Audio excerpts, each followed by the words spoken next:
चीन और भारत में तनाव के बीच अब केंद्र सरकार चीन व अन्य देशों से आयात होने वाली 300 वस्तुओं पर हाई बैरियर टैरिफ लगाने की तैयारी में है। न्यूज़ एजेंसी रॉयटर्स ने सरकारी सूत्रों के हवाले से अपनी एक रिपोर्ट में इस बारे में जानकारी दी है। भारत यह कदम इसलिए उठा रहा है ताकि घरेलू कारोबार को बल मिल सके। सूत्रों ने बताया कि केंद्र सरकार अप्रैल से ही इस योजना पर काम कर रही थी। हाल ही में प्रधानमंत्री नरेंद्र मोदी पीएम नरेंद्र मोदी ने घरेलू उत्पादों को बढ़ावा देने के लिए आत्मनिर्भर कैंपेन का ऐलान किया था। सीमा शुल्क इंपोर्ट ड्यूटी पर अंतिम फैसला आने वाले कुछ महीनों में लिया जा सकता है। सूत्रों ने बताया कि इस पर काम अभी भी जारी है और अगले 3 महीनों में इसका ऐलान हो सकता है। वित्त मंत्रालय, मिनिस्ट्री ऑफ फाइनेंस और व्यापार मंत्रालय ने इस बारे में अभी तक कोई जानकारी नहीं दी है। घरेलू उत्पादों को बढ़ावा देना चाहती है सरकार। केंद्र सरकार 160 से 200 उत्पादों पर आयात शुल्क और अन्य ट्रेड बैरियर लगाने की तैयारी में है। अन्य 100 उत्पादों पर लाइसेंस की जरूरत और कठिन क्वालिटी चेक्स जैसे उपाय होंगे। इस फैसले का टारगेट 8 से 10 अरब डॉलर के आयात पर होगा। सरकार चाहती है गैर जरूरी और कम क्वालिटी वाले आयात पर को घटाया जाए और इसकी जगह घरेलू उत्पादों को प्रतिस्पर्धा में शामिल किया जाए। व्यापार घाटा कम करने में मिलेगी मदद।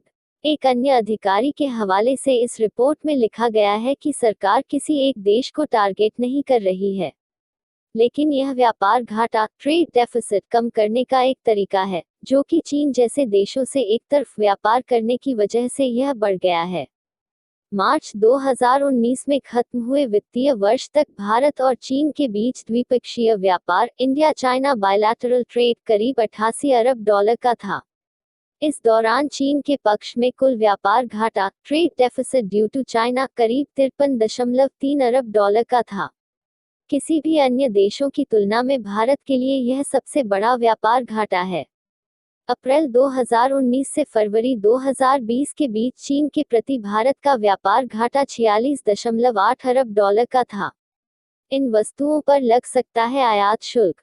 एक अन्य इंडस्ट्री सूत्र से पता चलता है कि सरकार के प्लान में इंजीनियरिंग वस्तुएं, इलेक्ट्रॉनिक्स और मेडिकल इक्विपमेंट्स शामिल हैं। वहीं एक तीसरे सूत्र से पता चलता है कि air conditioners, AC air conditioners जैसी वस्तुओं पर क्वालिटी कंट्रोल सर्टिफिकेशन जैसी नॉन ट्रेड बैरियर्स लगाए जा सकते हैं। इसी साल फरवरी में ही सरकार ने इलेक्ट्रॉनिक्स आइटम्स, खिलौने और फर्नीचर के आयात पर टैक्स को बढ़ाया था।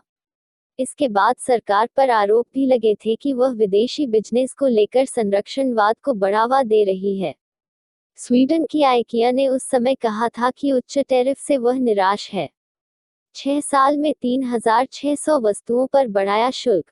कई मंत्रालयों को भेजे गए सरकारी डॉक्यूमेंट्स के हवाले से रिपोर्ट में कहा गया है कि इस लिस्ट में 300 उत्पाद हैं। साल 2014 के बाद से अब तक भारत ने करीब 3600 वस्तुओं पर टैरिफ बढ़ाया है, जिसमें टेक्सटाइल्स और इलेक्ट्रॉनिक्स जैसे आइटम्स शामिल हैं। धन्यवाद।